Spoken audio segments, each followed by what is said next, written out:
Het begint alweer met een zeil op een zouder. Het is een dikke 30 jaar waarom.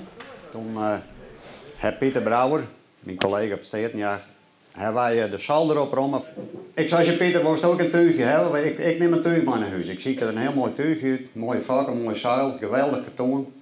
We hebben het mooi opvouwd en ik heb thuis op een zeil gegooid. Ik denk, wat zou ik er ooit met doen? Ik heb geen flauw idee.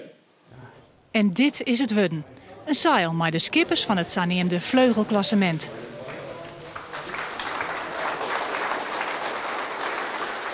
Het is begonnen als, ik zeg wel hoe ver ik kom. En op een gegeven moment dan wist je al, dan wordt het een missie. Dan denk je, oh, ik wil het zo goed mogelijk doen. Ik wist nog net wat er mijn woord. Ik wist echt net, ik denk als de kleren gooi ik hem op zolder en dan zullen we wel letter wel weer. Over 100 jaar dan hellen ze met mijn waai. Maar ja, hangend je nou en iedereen kan er ook van genieten. De ontbleerting wordt een reunie. Ien met twee gezichten. Ja, het is prachtig. Ik heb natuurlijk al eens een keer wat jij jongen. Want is bij mijn trouw, dus ik heb hem vaker in de garage jongen. En ja, hier een fotootje van me vregen. Van hij wil belasting punten hellen, dus master ik op. Nou ja, daar ben ik natuurlijk tegen Grutskop.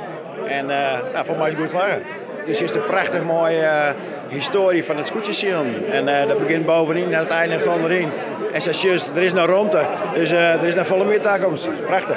Ja, nou, als je sjokt in het zeil, dat is, zit met het helmhoutje en dan sjokt in de vleugel. Hè, dan sjokt je in het zeil aan. En, ja, ik weet niet waar die foto waar die maken had. Ja. Het is wel een typische houding van jou. Ja, zo, als de stewardess, dat is dat al wat verdeeld ook, maar vroeger dan was stewardess en de zielzeil zeg, hè, dan houden ze de vleugel in de gaten. En nou ja, dat weer een beetje als de vleugel wat achter de gaffel gaan, dan een beetje de skipper die had zelf de vleugel in de gaten houden.